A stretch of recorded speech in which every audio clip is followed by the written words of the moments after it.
mode.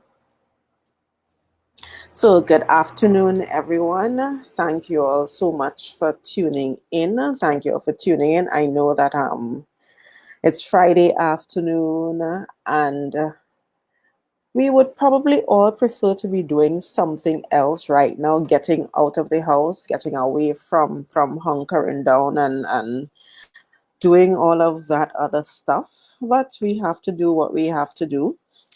We have to continue being responsible as we open back up our economy, and we have to just, not waste this opportunity. I have been telling people that we have the perfect opportunity to rethink and redefine our lives, and we should ensure that we don't waste this opportunity. We should ensure that we don't waste this time that we have. Some of us have way more time now than we've had for quite some time, so let's not waste this opportunity. Let me just say hi to a couple of people. Hi Stephanie. Hi, thanks for joining. Hi Patty, good afternoon. Thanks for joining. Thanks to everyone else who is on the live so far. Thanks for joining. And we'll go from there. So as I said, today I want to spend a little bit of time talking about the PDP mandate. The PDP mandate. Now, what is the PDP mandate? Let me see if I can pull up a picture here. The PDP mandate, that's the front page of it. The PDP mandate is the document that we used during the 2017 elections to highlight what we were hoping to help Tobago accomplish. Hi, Terry-Ann, good afternoon to you too. Thanks for joining. So let me give you a little bit of history. Of course, many of you already probably know that the Progressive Democratic Patriots, the PDP, is an political organization that is led by Mr. Watson Duke, and it came out of Mr. Duke contesting the general elections as an independent candidate in 2015, contesting the general elections as an independent candidate in 2015 for Tobago East, did a pretty good job then. And then he went on and formed this entity known as the Progressive Democratic Patriots, where we contested the elections, the Tobago House of Assembly elections in 2017. That was the first time as an organization we contested the Tobago House of Assembly elections. We sent up 12 candidates for the 12 electoral districts in the THA. So we sent up our 12 candidates for the 12 electoral districts. And we did, if you ask me, we did a damn good job. I think we did, because we had legit no money. We had Shorty Promotions truck and Shorty's mic. We would use street lights. We would actually just pull up under a street light and start talking and start telling people our vision and start listening to people. We also had a radio show on 91.9, where we would be on 91.9 for many we did it for a couple weeks, every morning on 91.9, where we were there just talking about our vision for Tobago, our vision for Tobagonians, our vision for, what we think, where we think Tobago could be, what we think Tobago could look like. Of course, all of this coming from average Tobagonians, because we insisted on ensuring that we spoke with the man on the ground to get his or her views about everything. And that is what we would run with. That is why, for example, what we, when other political parties call what they present a manifesto. We call it a mandate, and it is a mandate because it is what was given to us. So because we were speaking with the people on the ground, because we were interacting with the average Tobagonian, the business person, the farmer, the teacher, the housewife, we were talking to any and everybody. And based on what they thought needed to happen, how they thought their life needed to be improved, we would then take it back, work with professionals in the area, work with technocrats in the area, work with industry people in those areas, craft it a certain way, and then create our mandate. So what you are looking at on the split screen is the our 2017 mandate. This is a document that we used to campaign on for the 2017 THA elections. If you have never seen this document before in hard copy, that's fine, because you know what? We did not have money to print a whole set of them. I am not sure how many we actually printed. I have a copy and it is a treasured copy. I am hiding it as if it is gold. I have one copy. I honestly don't even know how many other people, even from back that time, has a hard copy of this document, because we did not have any money to print it. So we made it available electronically. We made it available electronically. Good afternoon, Rayan. How are you? We made it available electronically. And if you are if you are on my Facebook Live, there is a link in the description of where you can download it. We had put it there since before elections, and this is where you can download that document right now. So you could download it now, go through it on your phone, have it on your laptop, and so forth. Because the point of doing this now is to highlight some of the things we had looked at then. Of course, we are now 3, almost 4 years later. So many things have changed. Our vision has changed. We've learned a lot more about what is happening. The world is now a different place. So many of these things are going to be different. But I figured it would be important for us to start with highlighting what we had written then, and ask all of you within your circle, whatever circle you are in, however you experience life as a Tobagonian, help us to make this better, right? So that is what we are asking you to do. Help us to make this better. So you can email me, you can WhatsApp me, you can message me, you can call me and let me know, hey, I read the section on so. I think this is how we could work together to make it better. And in essence, that is what we did back then, and that is what we are going to do this time again around to make this better. Because as we've always said, the idea of creating a mandate was because we needed all of us, not just the politicians, not just the elected officials, but every single one of us, to be a part of this process, be a part of reframing what Tobago looks like, and be a part of developing Tobago. So we're doing the same thing again this time around. So I'm just going to go through a couple of them, and I'm going to ask you to help us think through how to make Tobago better, because that is my goal. That is the goal of the political leader. That's the goal of all of the deputy political leaders. That will be the goal that's the goal of the executive. That's the goal of all of the candidates, whether it's for the general elections or for the THA elections. That is our ultimate goal, to ensure that this little rock that we live on is the best little rock on God's green earth. Okay, so let me just let you all know that when we wrote this document, or when we put all of the ideas together, we decided to use a method of organizing based on the Tobago House of Assembly Act. Ria, good afternoon. Thanks for joining. So what we did, we decided to use the Tobago House of Assembly Act to help us think through and to help us organize this document.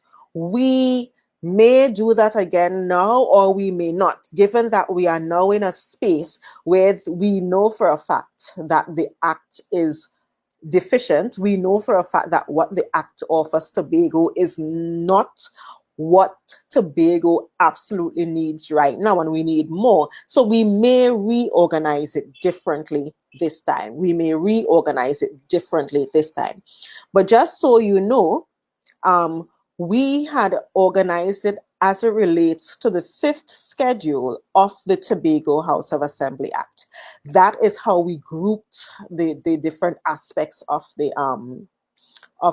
mandate. And as you can see here, the fifth schedule of the Tobago House of Assembly Act, that is the part of the act that outlines the areas of responsibility for the Tobago House of Assembly. I'm sure you all have heard a million different people always talk. I mean, we always quick to talk about what is in the fifth schedule of the Tobago House of Assembly Act. If you've never seen it before, this is what the fifth schedule of the Tobago House of Assembly Act looks like. There are 32 specific areas that are covered, and they can be lumped together in different groupings to form different, different associations. But just quickly, so that you know, part of the responsibility is one, finance, and that is to say the collection of revenue and the meeting of expenditure incurred in the carrying out of the functions. It includes land and marine parks. It includes tourism, sports, culture, community development, agri-fisheries, food production, town and country planning. Did you all know that town and country planning falls under the responsibility of the THA? Yes, we know that town and country planning falls under the responsibility of the THA. So yes, that also.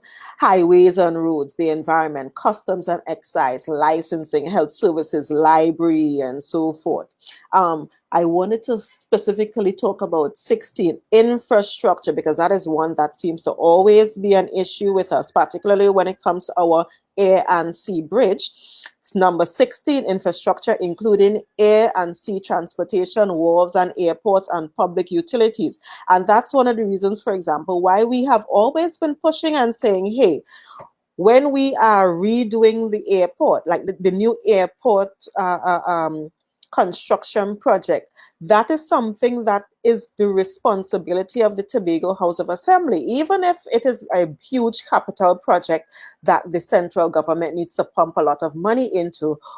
The way the act is written, they can pump that money into the THA and give us the responsibility to do the airport, to do the sea bridge, and to do the wharfs and so forth, which is why when all of this was happening, when we had the broken inter-island transportation system, PDP was saying Tobago House of Assembly needs to stand up really, really critically and say, hey, this is part of our responsibility here. Let us do this. Let us stand up. Let us speak up on behalf of Tobagonians.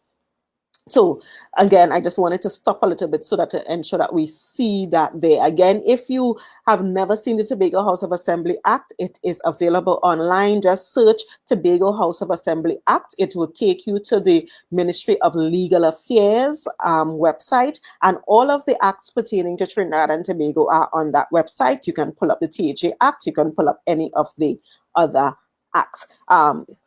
Our responsibility, education, including curriculum. And that's important too.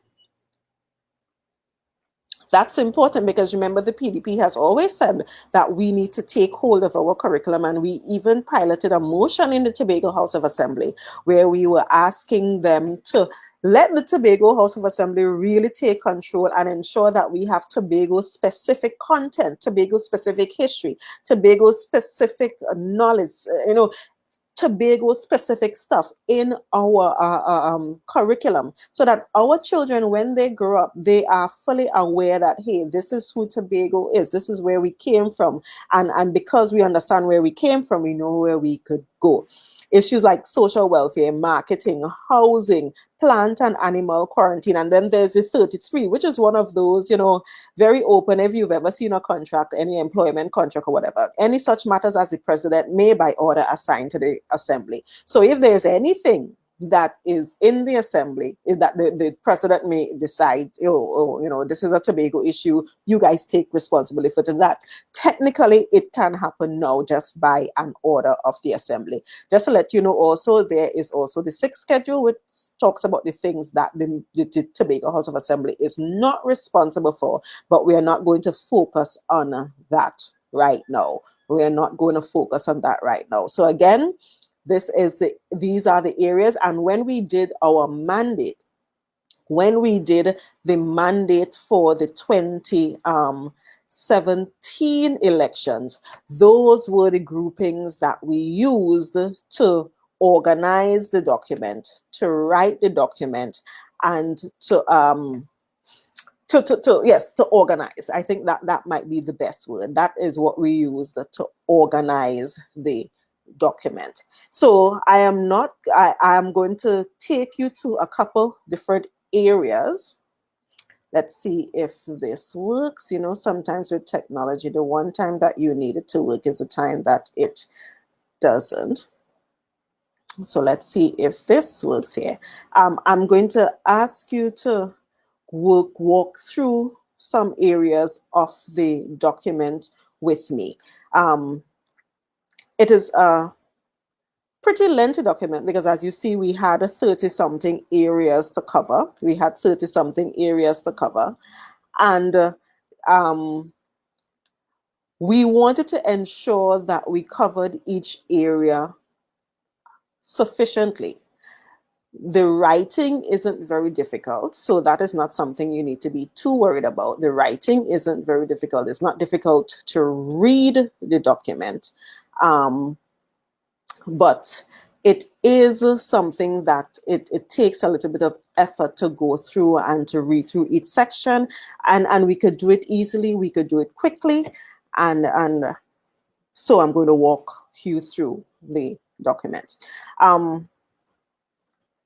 So let me just look at some of the, thanks, Zia. Zia was asking people to help us by sharing the live. Thank you so much, sharing the live. And Anne-Lee Danielle said that she wanted to know what were the PDP ideas for tourism for Tobago. And we are going to show that. Let me try one more time to see if I could get this thing up. Is it going to work? Maybe not. I wanted to try to share the screen, but that part isn't coming up. So I'll just talk it through. So one of the things that you have to be conscious of is the fact that we understood very clearly that because Tobago has been in sort of a standstill, we were in sort of a standstill for some time, unfortunately. We needed to think about what Tobago needs in the broader term. So we were not just looking at what we could do in the short term, meaning what we could do in the first 4 years that we were there. We were also looking at thinking about Tobago 5, 10, 15, 20 years down the road. And for many of the things we knew we wanted to do, we had to look at Tobago 5, 10, 15, 20 years down the road. So for many of the ideas that we had articulated, we knew for a fact that it could not happen in 4 years, simply because we needed more time to do what we need to do. We need more time to do what we need to do, and 4 years was not going to be enough to do it. We were very conscious of that. And that was actually written in the document, where we knew we needed way more time to do what we needed to do because it was not going to work within the 4 years. And we were very clear about that very early up. We were very open about that very early. And we told people about that very early so that we did not leave people with any with any unrealistic expectations. I think that's the better term. We did not want to leave people with any unrealistic expectations. So that is what we highlighted very clearly in the document. We also, in that document, gave a nice summary of the history of Tobago, the history of where we came from, how far did we come, how were we planning to move, the history of the different political parties fighting for what Tobago had to offer, for the fact that all of these other entities, the British, the French, the Spanish, all of those fought for us because we knew, like they knew then, that Tobago is a space that is absolutely resourced and needed to be taken care of and needed to be nurtured in a way that we could understand, that we could make full use of our resources. So again, let me go through really quickly what were some of the areas that are in the document. Finance. Finance, if you have it up, because I can't show it on the screen as planned, finance is on starting from page 13. Part of it was to focus on revenue generation. And there were two main points that we wanted to highlight. One, tax collection. Tax collection was critical. The Tobago House of Assembly Act allows us to collect taxes in Tobago. We are not allowed to create any new taxes. So no, we can't create any new taxes according to the law as it is right now. But the Tobago House of Assembly is responsible for collecting the taxes that are currently generating on the island. And that's one of the things we said we wanted to ensure we did very quickly to ramp up that tax collection mechanism, to ensure that when we collect taxes in Tobago, we collect the maximum amount. And that means collecting taxes, for example, from all of the banks, credit unions. It also means collecting taxes from, the small man, the mom and pop shops and those people who pay taxes. But it means collecting taxes from the large entities that are operating within our space, that benefit from us, that we should then benefit from them benefiting from us. So FCB, Scotiabank, for your example, when you go to them and you get a loan and you pay back your loan and you pay all of this interest and so forth, the taxes that they pay, FCB Scarborough, FCB Canaan, for example, we were hoping to create a system where we would be able to collect the taxes from those entities operating in Tobago, so that we know that, hey, this is how much money you are making from Tobago, and this is how much money the government of Tobago, the THA, should be able to get back from you because you are in our space and you are making money in our space. That is something that we were advocating for at that time, and it is something we will continue advocating for. And just so you know really quickly, what the Tobago House of Assembly Act says is that when you have taxes collected in Tobago, so every year the THA sends down a budget that says this is how much money we want. We send it to central government does what they want and then tell us this is how much we can give you.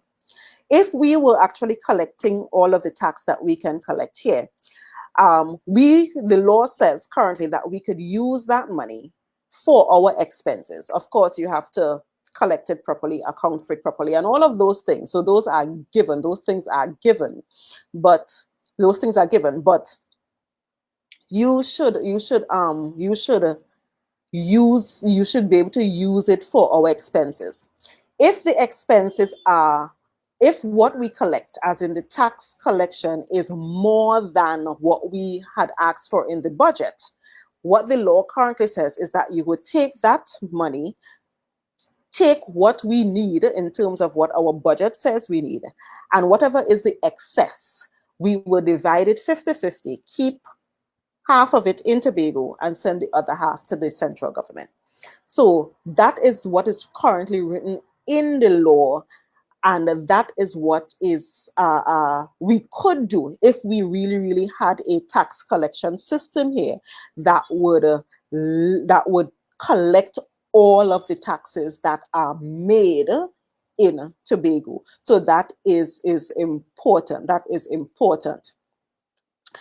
We also, under finance, spoke about having a higher allocation from the annual budget, because we know that according to the Dispute Resolution Commission, we are supposed to get between 4.03 and 6.9% of the national budget. If you've looked at any budget statement between forever, you would recognize that Tobago seems to always get that absolute minimum, the 4.03. That is where we seem to stand. The 4.03, we seem to never get to the point where we get we never get to the point where we get the 6.9%. And because of that, that is something that we had also spoken about in 2017, that we were going to advocate, we were going to push to try to get that amount, to try to get as much or as close to the 6.9% compared to what we normally get, which is the 4.03%. So that's also there. Another thing that we had spoken about is having the Tobago National Bank. And that Tobago National Bank, which is supposed to be a developmental bank, it's when you think of what developmental banks are, those are banks that are there not to only push their profit. Tobago development banks, the development banks generally, think of, for example, the Agricultural Development Bank. Those are banks that are there not to push their own profit. Yes, they want to make profit. Yes, that is important. But the aim is not to push, not to make profit is not your only aim. The aim of development banks is to ensure that the entity that it is working with has finances to grow and to develop. So one of the things we were talking about then, and we are still talking about now, and we are probably seeing it now more than ever, is the need to really push the Tobago Development Bank, where we get funders, where we get investors, I think that's the correct word, investors, local and foreign, to invest into the bank, and where Tobagonians can then withdraw from that bank, the same way you could go and get a loan from the ADB or a loan from different places. We could also use that to help our locals develop in Tobago using that Tobago Development Bank. It was one of those things that we said had to be done, needed to be done quickly, so that we can, so that we could function, so that we would be able to do what we need to do outside of just waiting for the THA or waiting for the central government to do it for us. So that is something that was absolutely critical.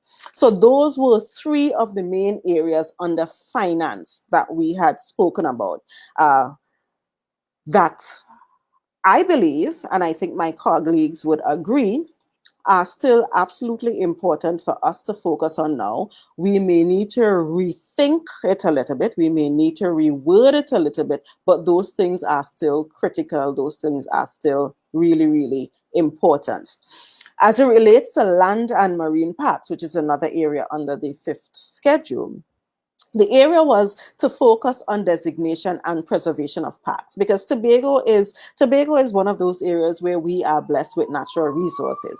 But because we are blessed with natural resources, or we needed to ensure that we develop the island while maintaining those natural resources.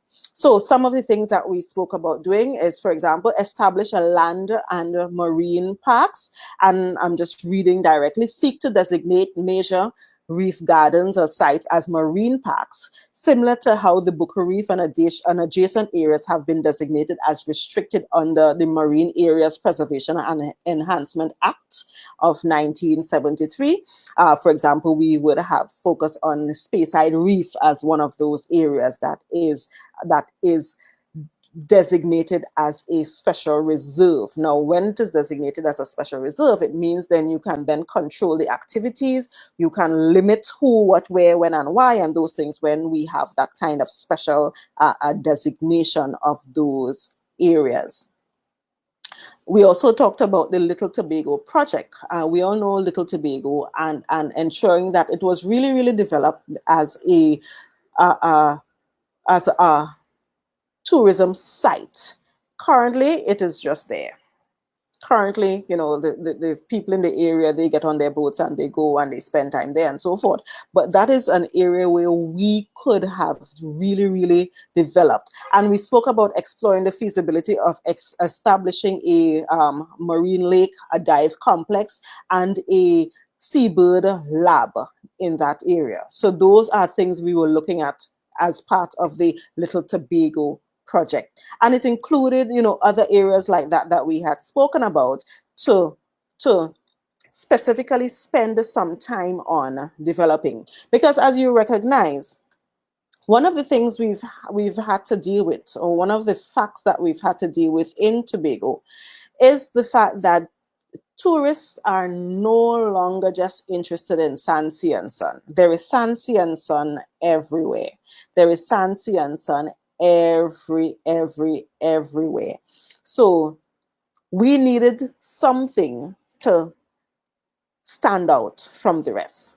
Sand, sea, and sun was not cutting it anymore.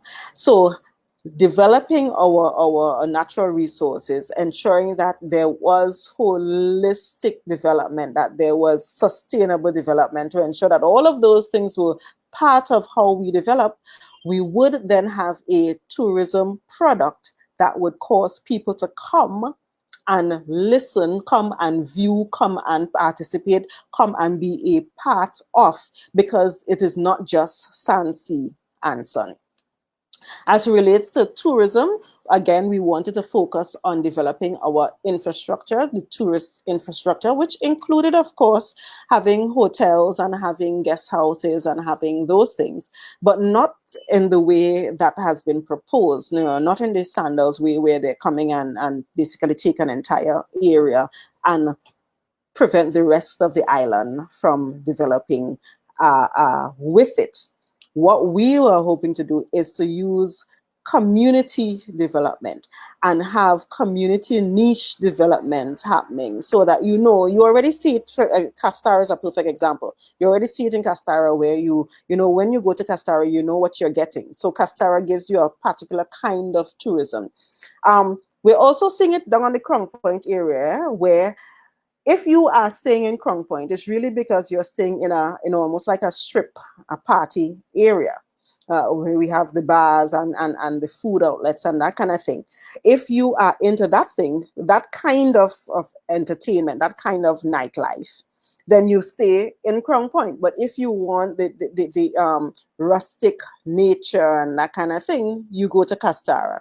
And those are the kinds of things we were looking at, ensuring that we develop different tourist products within each of the communities that is unique to that community, and that that community can then market on its own that says, okay, so this is Bell Garden. This is the Bell Garden tourist product. This is why you come to Bell Garden. And you come to Bell Garden because you want something different to going to town or going to Mason Hall or whatever.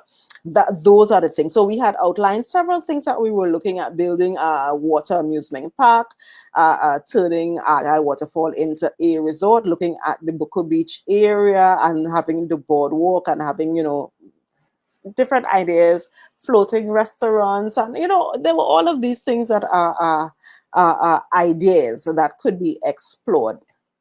using zip lines in the main ridge, because this is something that you see all over the world, having marine parks established, and so forth. Those were things that we had looked at. One of the other things that I want to mention specifically is using our Tobago Heritage Festival and creating, like how Disney is Disney.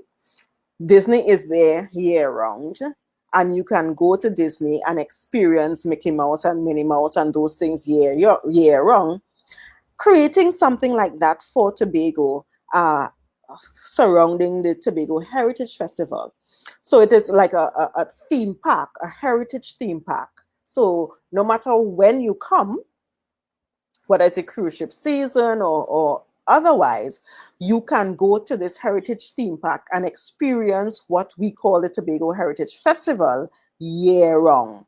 Call what we consider the Tobago Heritage Festival. Instead of waiting for the July August period, you would be able to go to the heritage theme park January, February, March, whenever, and experience Tobago heritage. So that is an example of one of the things that we were looking at. That would mean, of course, finding an estate that we could that was large enough that we could build around, have our dirt ovens, and all of that stuff. Looking at all of the different pieces of the Tobago Heritage Festival, and probably having Tobago have possibly having different nights for different communities to come in and do their production, but it would be year round. It would be continual. It would not just be for 2 weeks, and people would know that whenever you come to Tobago, the same way that when you go to wherever you could go to Disney and it's there, when you come to Tobago, no matter when you come, it's there. It's there. Right? So that's something that's important. I see Giselle saying you made a statement about sun, sea, and sun, as in nobody else. Everyone has sun, sea, and sun, and we have to compete. And oh, you amazing ideas. You love it. Thank you. Thank you so much. So let me go through again quickly. Under culture and arts, one of the things we had looked at, and I really wish this is what happens when you use technology. I really, really wished I was able to let this work, but it's not working. To actually have where you see, but download the document and you see everything that I'm talking about. Culture and arts, we wanted to document Tobago's cultural heritage, which was absolutely important. We have all of these older people who are around, and we have not documented their knowledge. And it is important for us to document the knowledge of the older folks who are, unfortunately, because of just you're born and you die, they're going to die with a lot of the information. So we needed to have a system to quickly start documenting that knowledge and archiving that knowledge to ensure that we never lose that knowledge, because we are no longer doing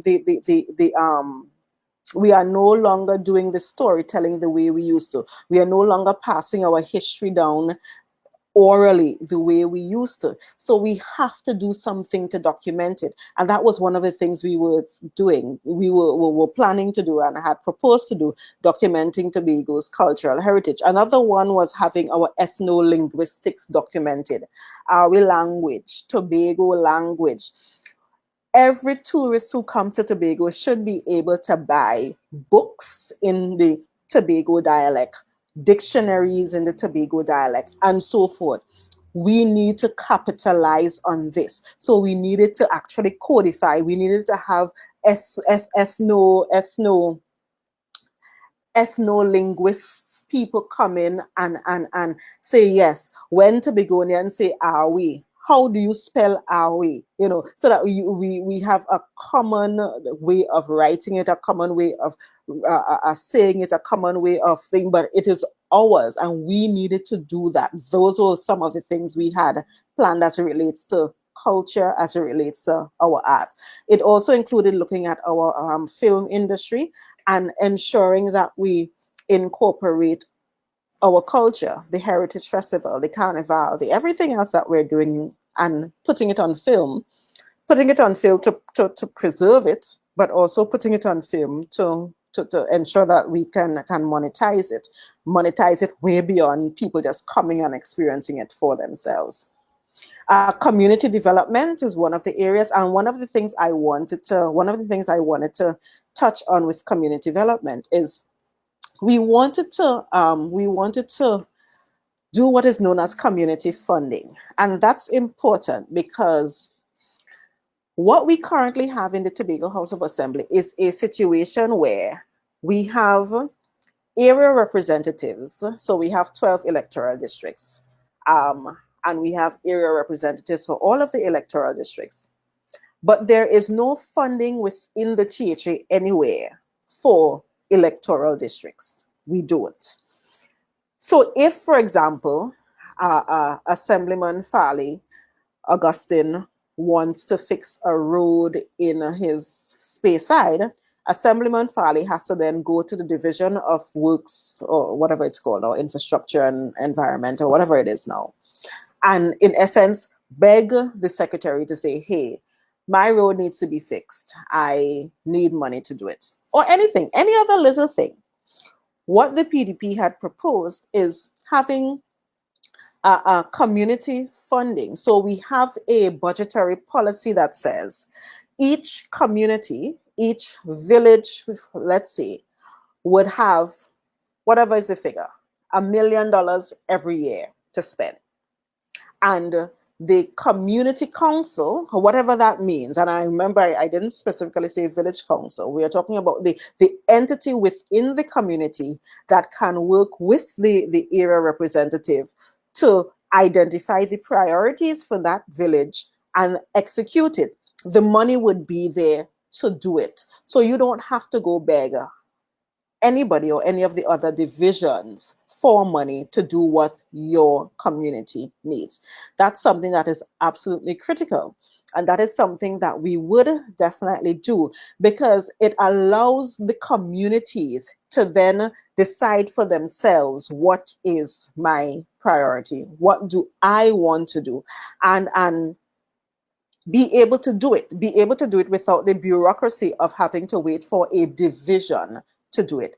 That way, the area representatives would be able to work very closely with their communities to enhance their communities. For example, we have in Goodwood for the longest while, from the beginning of time almost, we have been promised a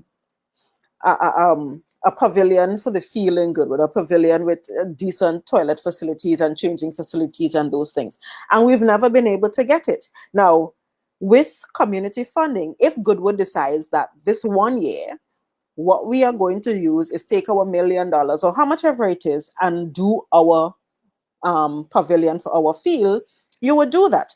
And the good thing about the community funding is that what we wanted to ensure happen is that we use community people so that the money stays within the community. So for example, if we're building that pavilion on the field in Goodwood, we would find the masons, the plumbers, the whoever from the Goodwood area, from areas very close, Goldsboro, Mount St. George, that close knit, and have them come in and do the labor. So instead of bringing in some big contractor from wherever, who would take all of the money and then go back to wherever they go with it, we would have the smaller contractors working with smaller workmen, do the projects in the communities and get them done faster and honestly get them done cheaper than what we are seeing now. And if with that, every year we would be able to say specifically, we have spent certain whatever amount of money in each village. And let's just say we have 40 something villages in Tobago. If we give every village $1 million, every year that is say $40 million. Tobago spends way more than that on absolute foolish stuff, and we still don't know where the money going. We don't see it. We don't know. We don't feel like we are a part of that process. And doing it this way would give the communities that buy-in, that say, yes, this is my community. I am responsible for managing my community. I am responsible for developing my community, and there's funding available to do it. So that is a big chunk of the community development and having community funding as part of that. Of course, There are several sections that relate to agriculture and food production. I'll just touch on a few.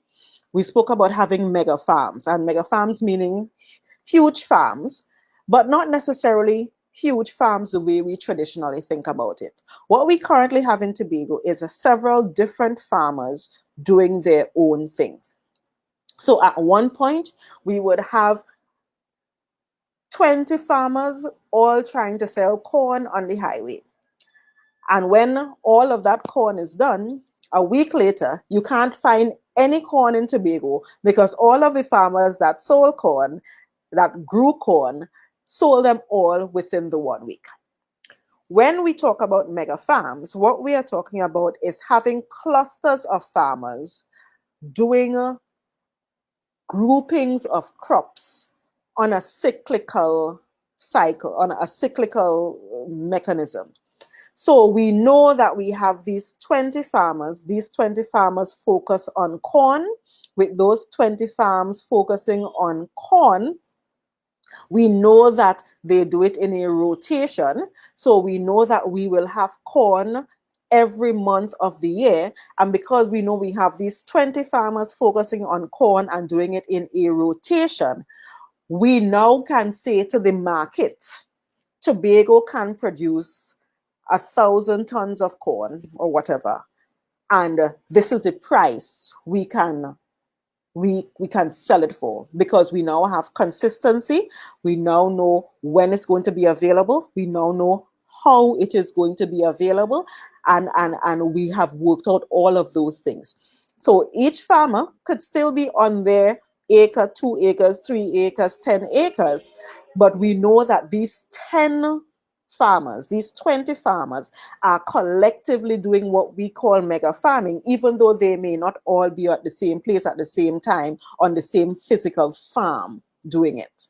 So that is something that we have to, that is something that we had proposed. And I think it would help us greatly to help with our food safety and our food sovereignty and our food security on the island if we do that kind of farming and ensure that we coordinate farming like that on the island. And of course, we have the issues of doing agricultural tourism, where you then have, tourists come in, go to the farm, help pick mangoes and that kind of stuff that you see all over the place. Same would apply for fisheries, for fishing, where we would ensure that the fishermen have access to the same kinds of incentives that the farmers have. So if you get the loans, or you get the grants and so forth, same way you could do farming, you would be able to, as a fisherman, do it. Have items like fish farming. And when we say fish farming, I know when you think about fish farming, you think of tilapia.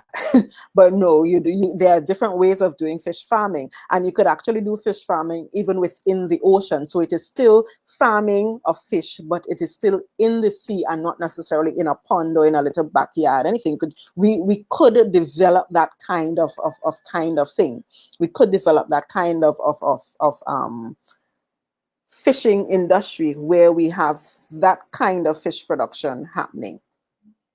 And yes, just as we have fishing tours, we can have agro tourism plans. Exactly. Yep. Certainly. Let me just come down to a couple of the other areas really quickly.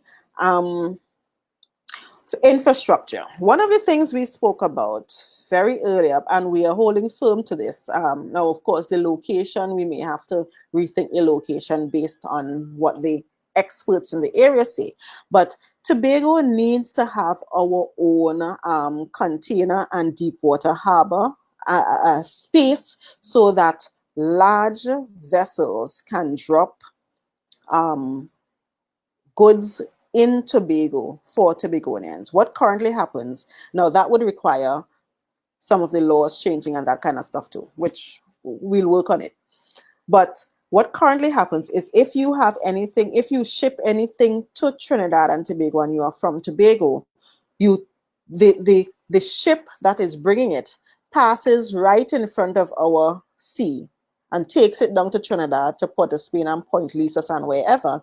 And then we now from Tobago have to make our way from Tobago to Trinidad to get it. When that same ship passed right there, and we probably saw it passing right there.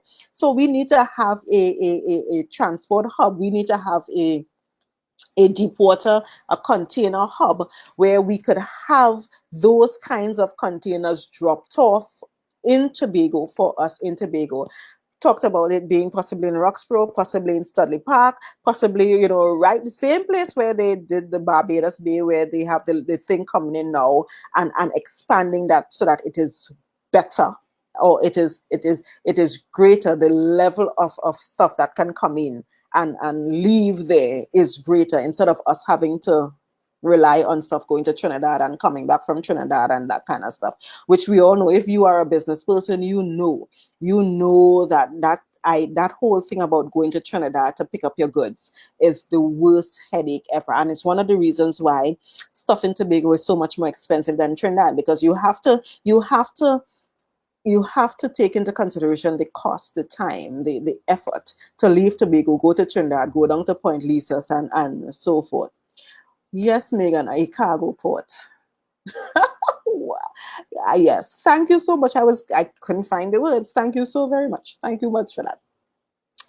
So again, skipping down a little bit more, health services. Excuse me. One of the things we are looking at is ensuring that Tobago is known as our health centers in Tobago should be health and wellness centers.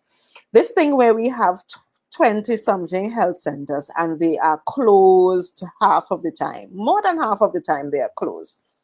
We could use those as wellness centers. So we have exercises happening, we have health screening happening, we have all sort of things, different things happening at different times, so that you're not just going there to be sick. When you're sick, you're going there because it is part of how you stay well. It is part of how you stay well. That's one of the things we were pushing for. We also again pushing for health tourism. Tobago is one of the most beautiful places on earth. And even though we may not want to try to compete with the other aspects of health, the surgery and that kind of stuff, the environment in Tobago is one where we could push for rehabilitative health, restorative health, physiotherapy and occupational health, or even palliative care,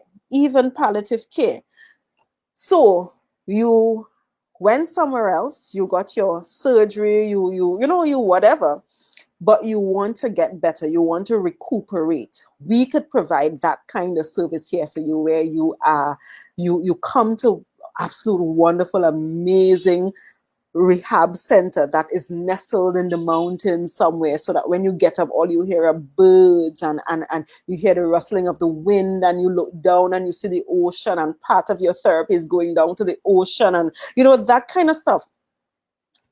That is the kind of thing we could do here. So we are not competing with everywhere else who is doing the other kinds of surgeries and that kind of thing. We are offering another kind of service. And Tobago, with our natural resources, with all of our alternative medication and stuff like that here, we can marry those things and ensure that Tobago is the place. If you want to recuperate, if you want to do occupational therapy, if you want to rehabilitate from some injury, this is the place to come and do it. And I know, even though it is something that is difficult to think about, you may have a disease that is a chronic disease, or it is a disease that is incurable, and you know that your time is going to be up shortly. We can also provide palliative services here. So I know it is a morbid thing to think about, and I know it's a horrible, none of us want to think about when we die and where we die and that kind of thing. But we could also, as part of rehab, we have to figure out how to craft it so that it is part of a continuum of services that we provide, a continuum of health-related services. So you may have terminal cancer, but it is easier, or it is better for you to come to Tobago to last your last couple of days, your last couple of months in Tobago, looking at our beautiful sea, being a part of nature and that kind of thing. So those are some of the things we were talking about as relates to health care. Education, and I think I would come close to an end with this one. Education, again, is something that we were pushing for all the time. Uh, we already piloted in the Tobago House of Assembly the need for a University of Tobago. And that is important for several reasons. One, we need to be able to educate Tobagonians in Tobago. If you want solid education, you should be able to stay in Tobago and be educated in Tobago and know that you are getting a Harvard or an MIT worthy education. And we should be able to provide that. Now, that is for the Tobagonians. But if we are also providing a Harvard or MIT worthy education, it means that people from other places would also come to Tobago. And that is in itself would provide more than sun, sea, and sun. We now have education tourism where people are coming. And when students come, their families come, and we have an entire industry built on education. We don't necessarily have to do it the traditional way where you have huge buildings, huge university buildings anywhere, but we could identify in different villages, in different areas, the faculty. So we may use, Roxborough, rehab Roxborough Site or the trade school and have a faculty of something there, have a marine affairs faculty in Speyside or maybe in Boko or something like that. So the area, the location would help you decide what faculty or what area you would focus on and what you would build out in that area. The areas that we had looked at include food production, marine and environmental studies, innovation and business development, arts, culture and tourism, and public, applied and alternative health. So we would have the school churning out professionals in those areas, and then we would be able to use those professionals that are churned out to then fill the fields that we need to fill the positions that we need. So I saw someone speak about having the alternative healthcare model and using our alternative medications.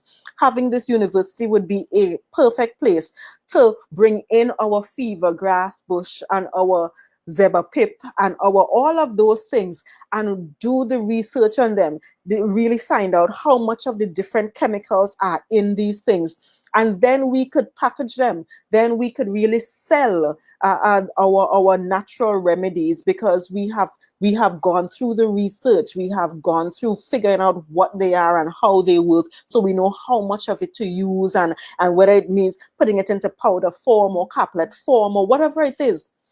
Those are things that we could use the University of Tobago to do on our behalf. All of the other issues that we're having currently, for example, I hear our farmers complaining about the fact that the parrot and the cockroach and the iguana and those things are pests. Oh my God, they are ruining the lives of our farmers. The University of Tobago, people at the University of Tobago could spend time researching these quote unquote pests and figuring out how we could help our farmers deal with these quote unquote pests without just shooting them, without just killing them, without ruining the ecosystem. Those are some of the issues that we could look at. Those are some of the areas that we could be studying within the University of Tobago and answer those questions. And believe me, a university like that here, yes, Tobagonians would be interested in attending, but believe me, there are going to be people from all over the world who are interested in attending that university. And that way we get the education tourism, we get the foreign exchange, but we also have a space. We also have a space where we can fix Tobago's problems, because that is what universities do. Institutes of higher education are created to be think tanks, to be spaces where we say, this is our societal problem. how do we fix it? And we use students and professors to help us figure out how do we fix it. Cherise said, love your ideas. Thank you so much. And let me just say, these are not my ideas only. These are the ideas of the PDP. These are ideas of people who have been on the ground. These are ideas of the fishermen telling us, for example, that they want to just fish and don't want to have to look for a market. The farmer telling us they want to just do farming, but they don't want to have to look for a market. Can we figure out how to do that? That kind of stuff. Hi. Oh, this is Smokey. Oh, hi, Smokey. Welcome, welcome. Thank you. Thank you for joining. Thank you for joining the live, man. Thank you for joining the live. Anne Lee said Tobago should try to model Fiji's tourism product. And yes, we could look at all of those different, because a lot of what I've said is similar to what's being done in Fiji. The idea of having the port and so forth is similar to what's done in Singapore and different things. So again, we have the world out there that we could look at. I'm not saying we should just go pick something and bring it and drop it in Tobago. But we have so many ideas out there that are great ideas that we could look at, and we could then say of those things, these are the things that can work well for Tobago, and these are the things that we can do and we should do. So let me see if there's anything else really quickly in the yes, I would end on this one part, which is housing, because that is something that we had also thought about. Housing is a serious issue for Tobagonians. I had, for example, someone today call me, again, because of the COVID issue, because of all of that, who is renting and is on the brink of being thrown out of their apartment. And the reality is, there isn't much that I could do about it in that specific situation. But it again highlighted the fact that we need to figure out how to ensure that everyone in Tobago lives comfortably and lives decently. The whole idea of housing in each village, housing in each community is something that we have to revisit. Trinidad churns out hundreds of homes every year. Now, granted, I don't necessarily agree with their process for determining who gets a home and that kind of thing. But again, we don't have to emulate everything other people do. Tobago can think of how we treat with our housing issue differently. One of the things we had looked at was ensuring that we build homes in each village. So the same way we have community funding, where the community council and the area rep can figure out what they want to do, we had also had an idea of within each village finding land, whether it is state land, whether it is private land that we buy from people or get donated or whatever, finding land and building homes within each village. So you build out the villages. Every village in Tobago, well, mainly the villages on the eastern part of the island. Some of them on the west are already too populated, and that's another thing. If we focus on building homes within the villages, we can keep our people within the villages. So we have, a young professional who graduated or got married or whatever. Instead of trying to go down somewhere else to find an apartment, they can get a house right there in the village. And a lot of our villages have lands that are unused. Remember, if you really look at the map of Tobago and look at where our population is in Tobago, most of Tobago, we are really just on the little strip of land around the ocean, very close to the ocean. Most of it, that's where we are. So in many instances in Belgarden, for example, you could just go a little bit further up, a little bit back into up into Zion Hill, a little back into Engine Town area. And there is land available there to build homes. And if we go with a thing of building, if you build 5 homes in every village, and again, going back to the idea of using locals to build it. So when a regular man could build a house for $1 million, $2 million, and for some reason that same house costs in THA 10 and 15 million. No, we come to the communities and we say, okay, we are going to build 5 homes in Bell Garden. Every year we build 5 homes in Bell Garden. And we want to ensure that the contractors in Bell Garden, the plumbers, the masons, the whoever in Bell Gardens are the ones building. Yes, we need to have really good quality control. We need to have engineers. We need to have quality surveyors. We need to have people supervising, sure, and that is what the divisions would do, provide that kind of oversight. But we would ensure that if there are 5 homes that need to be built in Bell Garden, we get 5 young and upcoming contractors from Bell Garden to manage each home. Now that way, the money stays in Bell Garden. That way, Bell Garden people benefit. That way, we expand the village of Bell Garden. We don't do it too quickly or too, we don't do it too quickly because it's only 5 or 10 homes per village that we're doing. And then we could maintain the community-ness of the village. So really quickly, those were just some of the ideas that were in the PDP mandate.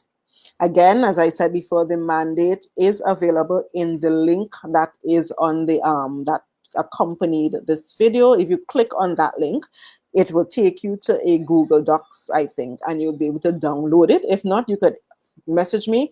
I could send it to you. I could email it to you. I could WhatsApp it to you and so forth. And as I said, that was the mandate that we had used in the 2017 elections. And we are now working through reworking it. So yes, some of the things, many of the things are still going to stay. Many of the things are important and have not changed. Some of them would change. Some of them would be removed. Some of them would be improved. But that is where we need your help. We need your help to come forward and help us think through, given that we are now 4 years after this document was created. So we know there are changes, we know there are differences in how people think and how the world is now very different, which we have to rethink it.